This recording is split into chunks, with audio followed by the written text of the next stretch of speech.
pola sebaran distribusi awan konvektif, Prof, menggunakan teknik red green blue RGB pada satelit Diwawari, Iya, Prof. silakan. 8 di wilayah pesisir Teluk Cendrawasih. Iya.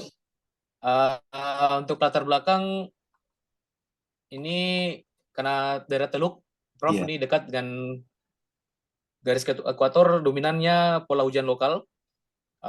Wilayah Teluk karakteristik cuacanya berbeda dengan keadaan cuaca yang jauh dari pantai. Jadi potensi untuk pertumbuhan awan konvektif cukup besar, Prof. Iya. Jadi awan konvektif ini sering dikaitkan dengan cuaca buruk, itu hujan petir, hujan lebat, angin kencang, Iya. dan fenomena lainnya.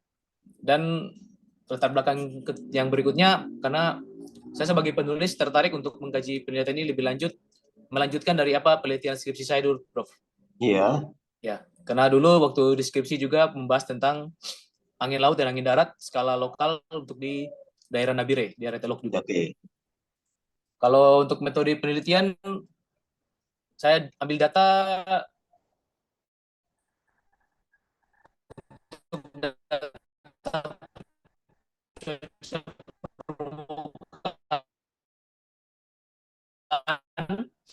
karena ini daerah Teluk Cendrawasih, ada UPT BMKG yang terdapat Teluk Cendrawasih, Prof. Iya. Iya. Ada dari UPT Stasiun Meteorologi Nabire, dari UPT Stasiun Meteorologi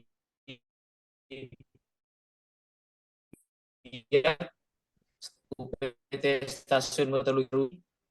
Data satelitnya memakai data dari satelit Wiwari. Iya. Nanti di update untuk data satelit. Modelnya untuk metode teknik Iya. RGB.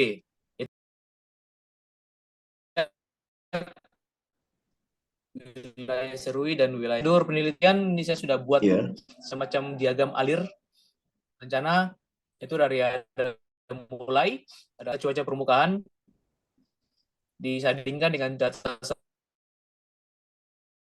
satelit. Dari data satelit ini akan diolah metode RGB satelit, di running dan akan dianalisis bersamaan dengan data cuaca permukaan. Jadi untuk waktu saya pakai pada saat kejadian hujan 9 hari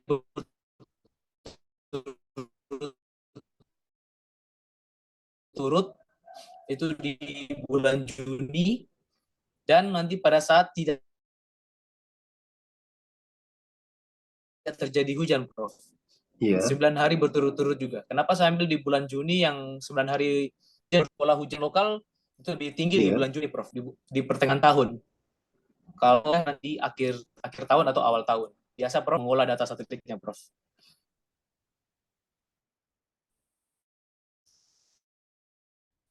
Saya ambil kajian pustaka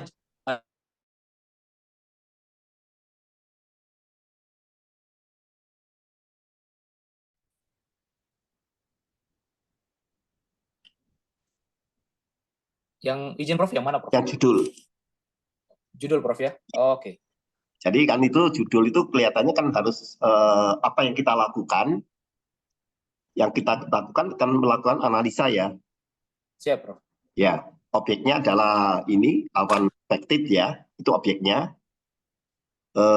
Tekniknya menggunakan RGB, citranya adalah Himawari, wilayahnya adalah Teluk Cendrawasih. Nah, tapi saya kira perlu kita membukakan metodenya, Pak. Atau software yang kita gunakan di sini adalah tadi STAID itu, ya. Nah, saya nggak tahu, ini lebih penting untuk tekniknya atau metodenya? Izin, Prof, kalau untuk yang saya sebagai referensi jurnal, ada beberapa jurnal yang memakai RGB ini dia memakai teknik, ada juga yang mengatakan itu metode, Prof. Iya, ya. Jadi artinya kalau teknik itu kelihatannya, mohon maaf, ini kelihatannya kayak kayak apa istilahnya untuk TA ya, untuk TA atau untuk apa namanya untuk KP gitu ya. Kalau ini kita bisa katakan menggunakan kata metode ya, metode itu lebih bagus gitu ya. Ini kan Siap, Prof. Levelnya tesis ya. Siap, Prof. Siap. Oke. Ini masukan ya, silakan. Terus yang kedua, halaman kedua lah. Ini saya nggak tahu, ini hanya masukan aja. Bapak itu kan nanti sebagai peneliti ya. Siap, Prof. Ya kan dituliskan di situ penulis. Oke, siap. Kalau penulis itu kan nanti publikasi mungkin ya. Tapi kan ini bukan untuk publikasi kan, ini adalah untuk penelitian. Jadi nyebutnya adalah peneliti, Pak. Siap, siap, Prof. Siap. Oke, dan ini bukan skripsi, Pak. Oh, itu melanjutkan ya? Melanjutkan, Prof. Melanjutkan yang sebelumnya. Siap. Skripsi, oke. Siap. Oke, saya kira itu selanjutnya. Nah, ini Pak, yang paling pokok dari teman-teman BMKG itu kan stasiun BMKG ya Pak ya. Siap, Prof. Jadi ini ada 4 UPT ya. Siap. Nah, itu lebih baik digambarkan Pak, di petanya itu posisinya di mana. Oke, baik, Prof. Siap. Ya, karena apakah daerah itu terwakili atau enggak penyebarannya itu loh Pak. Siap, Prof. Ya, karena nanti mungkin Bapak kan juga menggunakan stasiun itu sebagai apa, data masukan ya. Iya, Prof. Pakai data ya. Jauh atau terlalu dekat atau rapat itu juga nanti hasilnya kurang bagus juga. Siap. Ya. Terus ini saya kira sudah bagus, 1-2 model ya. Modelnya lah, ini saya mungkin perlu penjelasan dari Pak Isbio ya. Yang dimaksud dengan analisa subjektif itu apa Pak? Izin, Prof. Kalau Ya. yang saya baca jurnalnya itu ada dia memakai analisis objektif dan subjektif, Prof. Ya. Kalau objektif dia lebih banyak bermain di angka-angka numerik, Prof. Iya. Kalau subjektif dia lebih ke arah analisis, Prof. Langsung ke gambar citra satelitnya. Izin. Iya, jadi kalau di bahasa kita ya, di remote sensing atau di penginderaan jauh, istilahnya itu nggak ada istilah analisa subjektif itu, tapi adalah interpretasi, Pak. Oh, siap, siap, Prof. Ya. Jadi istilahnya adalah interpretasi, ya. Terus kalau analisis citra satelit itu analisis citra satelit itu yang numerik ya. Iya, Prof. Yang izin yang analisis objektif, Prof. Numerik. Iya, iya. Oke, jadi di penginderaan jauh itu sebetulnya kita bagi 2 ya Pak ya. Siap, Prof. Ya. Jadi ini sekalian saya inikan aja. Jadi ada yang subjektif, ada yang objektif. Ya. Subjektif itu kaitannya dengan identifikasi, interpretasi, itu subjektif Pak. Dilihat dari karakter reflektannya Pak. Dilihat dari karakter reflektannya. Sedangkan kalau analisa ini yang sifatnya lebih objektif itu berupa angka, apa tadi katakan berupa angka ya, siap, ya. Atau numerik, itu adalah terkait dengan geometriknya Pak. Jadi kalau radiometrik itu kan kita memang sangat subjektif ya Pak ya. Oh ini lebih merah, ini lebih hijau dan sebagainya itu kan ini kita ya yang menilai dari perspektif kita ya. Itu sangat individual ya Pak ya.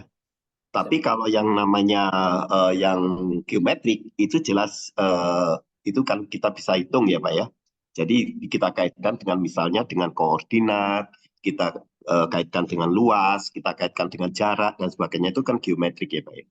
Ini 2 hal yang mungkin di penginderaan jauh lebih kita istilahkan sebagai interpretasi dan kita katakan sebagai geometrik.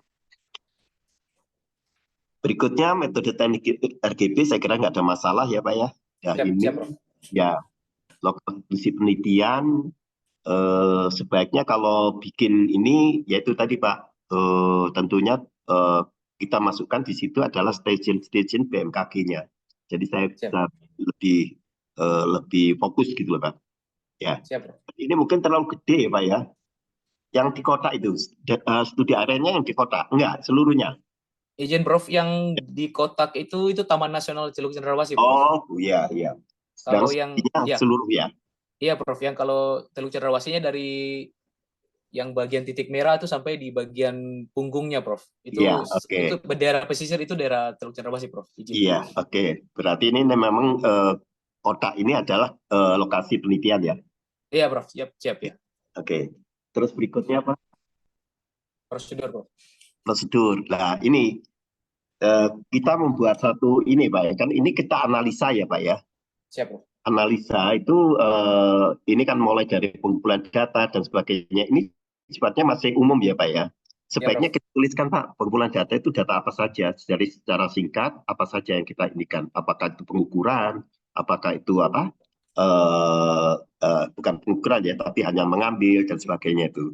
Jadi kayak kita ini apa namanya?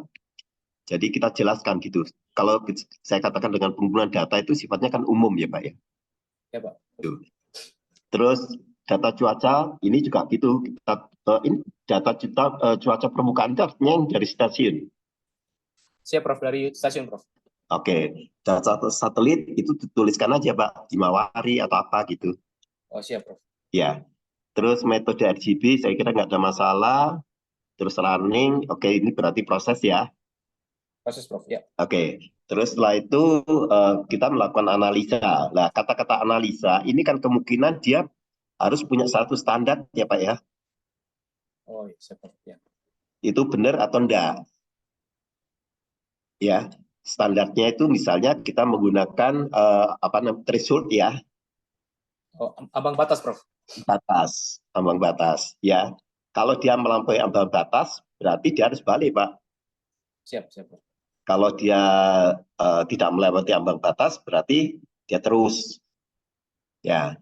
Nah, ini kesimpulan itu ini bukan Pak. Ini kan alur dari ini ya penelitian ya. Tapi kalau nanti sampai di proses pengolahan bukan kesimpulan, Pak.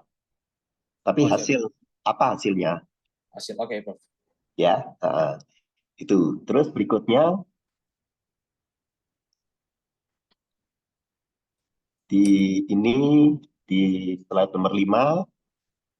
Ini kajian pustaka, Prof. Izin. Ya. Beberapa jurnal aja, Prof. Ya, ini yang penting itu adalah gap-nya, Pak. Oh iya, Prof. Gap-nya itu dari beberapa ini yang dikaji, ada misalnya 4, 5, dan seterusnya, itu paling mendekati dengan topik Bapak, dengan judul Bapak, ya. Nah, itu nanti gap-nya atau istilahnya yang belum dikerjakan oleh 4 publikasi ini apa? Oke, siap. Ngambil di apa? Saya nggak tahu ya judul apa, nanti kan bisa Bapak bisa lakukan overlay ya. Siap, Kira-kira yang belum dikerjakan oleh mereka itu apa? Oke, Prof. Siap. Bisa dipahami, Pak? Siap, Prof. Siap. Oke, ya. Terus berikutnya selesai ya. Selesai, Prof. Dari saya ini bagus sekali ya. Jadi Siap, paling nggak Bapak sudah punya ancer-ancer ya. Ini akan mudah sekali. Ini setelah kan dibikinkan proposal nanti bisa dikomunikasikan. Ini bukan untuk Pak Eusebio aja, tapi untuk yang lain ya. Kalau sudah semuanya punya seperti ini, nanti ini bisa dituangkan dalam bentuk proposal, dan proposal itu nanti bisa ini dikonsultasikan dari dosen-dosen yang ada di sini, kira-kira yang memang bidangnya di ini siapa gitu. Itu akan lebih mempercepat waktu studi Bapak. Jadi artinya nggak perlu sampai 2 tahun, tapi sampai 1,5 jam mungkin sudah selesai. Itu Pak Eusebio. Siap, Prof. Terima kasih, Prof. Oke, siap, terima Prof. kasih. Yeah. Terima kasih, Prof. Ya. Oke, masih ada yang ingin mencoba untuk menyampaikan? Silakan.